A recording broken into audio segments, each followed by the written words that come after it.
Hello guys welcome back to my channel. ഇന്നത്തെ video എന്ന് പറയുന്നത് എൻ്റെ ഒരു ആഗ്രഹം സാധിച്ച വീഡിയോ ആണ്. ഏകദേശം ഒരു 10-8 വർഷം മുന്നേ എൻ്റെ ചേച്ചി കോളേജിൽ നിന്ന് ഹൈദരാബാദ് ട്രിപ്പ് പോയപ്പം തൊട്ട് ഞാൻ കേൾക്കുന്നതാണ് Ramoji film city, Ramoji film city. അങ്ങനെ ഏകദേശം 10 വർഷത്തിന് ശേഷം ഞാനും ഹൈദരാബാദിലേക്ക് പോകാൻ തീരുമാനിച്ചു. അപ്പൊ ഫസ്റ്റ് ഡേ തന്നെ അവിടെ എത്തിയിട്ട് നമ്മൾ പോയത് രാമോജി ഫിലിം സിറ്റി കാണാൻ വേണ്ടിയിട്ടാണ്.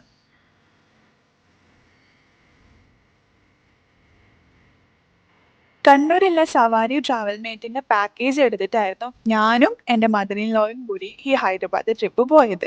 രാവിലെ ഏകദേശം 9 മണിയാകുമ്പോൾ നമ്മൾ അവിടെ എത്തിയിട്ടുണ്ടായിരുന്നു. പക്ഷെ ഭയങ്കര റഷ് ആയിരുന്നു. ദീപാവലി ലീവ് ആയതുകൊണ്ടാണെന്നും അറിയില്ല, ഒരാൾക്ക് ടിക്കറ്റ് പ്രൈസ് വരുന്നത് 1711 ആണ്. ഇതുപോലത്തെ പല ടിക്കറ്റും ഉണ്ട്, VIP ടിക്കറ്റ്സ് ഒക്കെ ഉണ്ട് കേട്ടോ.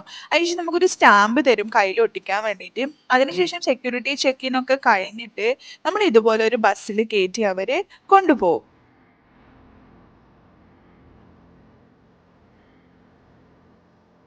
1991 രാമോജി റാവു എന്ന് പറയുന്ന ഒരു വ്യക്തിയുടെ തലയിൽ ഉദിച്ച ബുദ്ധിയായിരുന്നു ഇങ്ങനെ ഒരു സംഭവം തുടങ്ങാൻ. ആ ഒരു ടൈമില് അയാൾക്ക് ഇങ്ങനെ ഒരു ബുദ്ധി തോന്നിയിട്ടുണ്ടെങ്കിൽ അയാൾ വലിയൊരു സംഭവം എന്ന് ഞാൻ പറയും. ഏകദേശം 2000 ഏക്കറിലാണ് രാമോജി ഫിലിം സിറ്റി ലൊക്കേറ്റ് ചെയ്തിരിക്കുന്നത്. ലോകത്തിൽ വെച്ചിട്ട് തന്നെ one of the largest film studio ആണ് ഹൈദരാബാദ് തെലങ്കാനയിലെ നമ്മുടെ രാമോജി ഫിലിം സിറ്റി. മൂവീസും കൊമേഴ്ഷ്യൽസും ഒക്കെ ഷൂട്ട് ചെയ്യാനും അതുപോലെ തന്നെ ഗാർഡനും മൂവി സെറ്റ്സും പിന്നെ അമ്യൂസ്മെന്റ് പാർക്കും പിന്നെ കുറെ തീംഡ് ഷോസും ലൈവ് ഷോസും ഒക്കെയാണ് ഇവിടെ ഉള്ളത്. ഏകദേശം 2000 ഏക്കർ വരുന്ന രാമോജി ഫിലിം സിറ്റി നമുക്ക് ഒരു ദിവസം ഒന്നും എന്തായാലും കാണാൻ പറ്റില്ല. അപ്പൊ ഇങ്ങനെ ടൂറിസ്റ്റ് ആയിട്ട് വരുന്ന ആൾക്കാർക്ക് ഇവിടെയുള്ള മെയിൻ ആയിട്ടുള്ള കുറച്ച് സംഭവങ്ങൾ മാത്രമാണ് കാണിക്കുന്നത്. ഈ കാണുന്ന ബിൽഡിങ്സ് എല്ലാം കണ്ടിട്ട് ഇത് സെറ്റ് തന്നെയാണോ അല്ല ഒറിജിനൽ ആണോ എന്ന് വരെ നമുക്ക് തോന്നിപ്പോവും. ആദ്യം നമ്മൾ ബസ്സിൽ കയറി വേറൊരു സ്റ്റോപ്പിൽ ഇറങ്ങണം. യുറേക്കാനാണ് ഈ സ്റ്റോപ്പിന്റെ പേര്. അതിനുശേഷം നമ്മൾ വീണ്ടും അടുത്ത ബസ് പിടിക്കണം അടുത്ത സ്റ്റോപ്പിലേക്ക്. ഈ യുറേക്ക എന്ന് പറയുന്ന ഫസ്റ്റ് സ്റ്റോപ്പിലാണ് മെയിൻ ആയിട്ടുള്ള ലൈവ് ഷോസും അമ്യൂസ്മെന്റ് പാർക്കും ഒക്കെ വരുന്നത്. പക്ഷെ ഇവിടെ നമ്മൾ ലാസ്റ്റ് ആണ് എക്സ്പ്ലോർ ചെയ്യുന്നത്.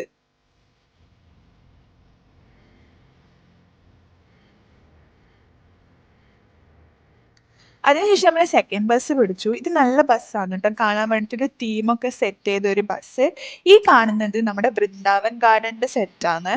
എന്നിട്ട് നമ്മൾ ഇവരിങ്ങനെ ബസ്സിൽ ഓരോരോ സ്ഥലം കാണിക്കും. ഈ ഒരു സ്ഥലം കണ്ടിട്ട് നിങ്ങൾക്ക് ഓർമ്മയുണ്ടോ ഇത് ഏതാണെന്ന്? നമ്മുടെ ഡേർട്ടി പിക്ചറിലെ ഊലാല സോങ് ഷൂട്ട് ചെയ്ത സ്ഥലമാണ്. പിന്നെ ഇതൊരു ഗ്രീക്ക് ഫൗണ്ടെയിൻ ആണ്. ഇതുപോലെ ഒത്തിരി ഫൗണ്ടെയിൻ ഉണ്ട്. ഇവർക്ക് സെറ്റിന്റെ ആവശ്യം വരുമ്പം ഈ ഫൗണ്ടെയിൻസ് റിമൂവ് ചെയ്തിട്ട് അവർക്ക് വേണ്ട സെറ്റ് അവിടെ ഇടുകയാണ് അവർ ചെയ്യുക. പിന്നെ ഈ കാണുന്നതും നിങ്ങൾ കുറെ ഫിലിംസിൽ കണ്ടിട്ടുണ്ടാവും. ചൈന ടൗൺ മൂവിയിൽ ഇതുണ്ട്, KGF-ലും ഇതുണ്ട്. പിന്നെ കുറെ north Indian street, south Indian street, അതുപോലെ തന്നെ വെസ്റ്റേൺ സ്ട്രീറ്റ്, പിന്നെ നമ്മൾ പഴയ ഹിന്ദി മൂവീസിലെല്ലാം കാണുന്ന പോലത്തെ അതുപോലത്തെ കുറച്ച് സ്ലം ഏരിയാസ്, പിന്നെ ജയില്, അങ്ങനെ പലതരത്തിലുള്ള വെറൈറ്റി വെറൈറ്റി സെറ്റ്സ് ഇവിടെ ഉണ്ട്.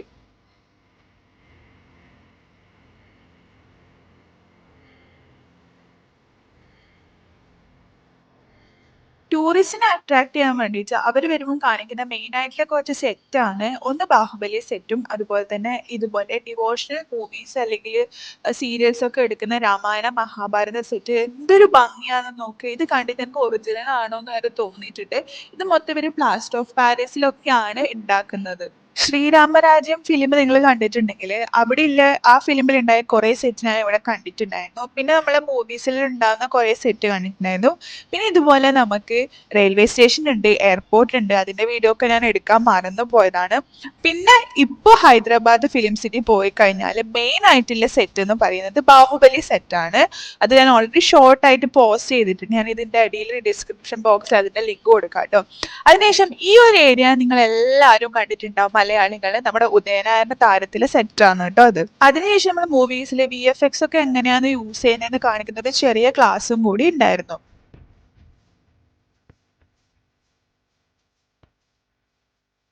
പലതരത്തിലുള്ള ഗാർഡൻ ഇവർക്ക് ഉണ്ടായിരുന്നു. ഇവരെന്നെ അതിനെ പറയുന്നത് ബ്രേക്കപ്പ് ഗാർഡൻ അല്ലെങ്കിൽ ലവ് സീൻ ഷൂട്ട് ചെയ്യുന്ന ഗാർഡൻ അങ്ങനെയൊക്കെയായിരുന്നു. പിന്നെ ഹവ മഹൽ, താജ്മഹൽ, അതുപോലെ കുറെ ഇന്ത്യൻ മോണുമെന്റ്സിന്റെ സെറ്റും ഇവിടെ ഉണ്ടായിരുന്നു.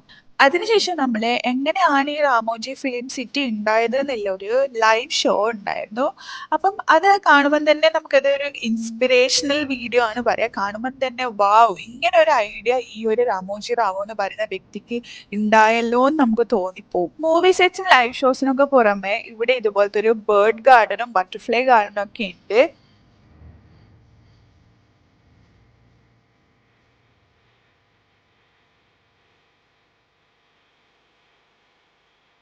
ഈ ഒരു വാട്ടർ ഫൗണ്ടെയിൻ മലയാളികളായ നിങ്ങൾ എല്ലാവരും കണ്ടിട്ടുണ്ടാവും. നമ്മൾ അമർ അക്ബർ അന്തോണിയിലെ ഒരു സോങ് ഇവിടെയാണ് ഷൂട്ട് ചെയ്തത്. പിന്നെ 2 മണി ആയപ്പോഴത്തേക്ക് വിശപ്പ് സഹിക്കാനാവാൻ നമ്മൾ ലഞ്ച് കഴിക്കാൻ പോയി. ഫുഡൊക്കെ നിങ്ങൾക്ക് ഏതാന്ന് വേണ്ടേ, അതിന്റെ ഉള്ളിൽ തന്നെ ഇഷ്ടംപോലെ സ്റ്റോൾസ് ഉണ്ട്. ഫുഡ് കഴിച്ചതിന് ശേഷം നമ്മൾ ലൈവ് ഷോസിന് പോവാന്ന് വിചാരിച്ചു.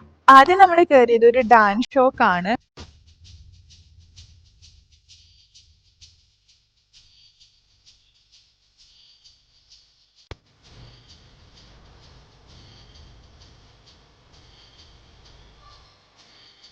സ്റ്റൺ ഷോക്ക് ശേഷം ഒരു സ്പേസ് ഷോ, അങ്ങനെ ഒരു 3-4 ഷോയും കൂടി കണ്ടിട്ട് നമ്മള് അമ്യൂസ്മെന്റ് പാർക്കിന്റെ സ്ഥലത്തേക്ക് വന്നു. അവിടെ ഒരു 5-6 റൈഡ് ഉണ്ടാവും. ഞാനൊരു 2 എണ്ണത്തിൽ കയറിയിട്ടുണ്ടായിരുന്നു.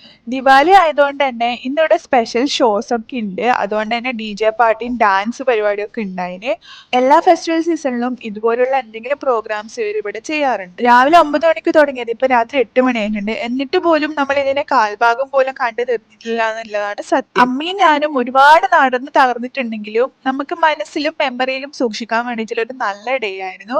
എന്തോ ഒരു ഭാഗ്യം കൊണ്ട് വെയില് കുറവായിരുന്നു. ഫിലിം സിറ്റിയിൽ അതിന് മാത്രം ഒന്നും കാണാനില്ല. നടന്ന് ഒരുപാട് തളർന്നു പറഞ്ഞ കുറെ പേരുണ്ട് എന്നോട്. പക്ഷെ ഒരിക്കലെങ്കിലും ലൈഫിൽ കാണാൻ മാത്രമായിട്ട് ഫിലിം സിറ്റിയിൽ ഒരുപാട് കാര്യങ്ങളുണ്ട്. അപ്പോൾ see you on next vlog. Bye by.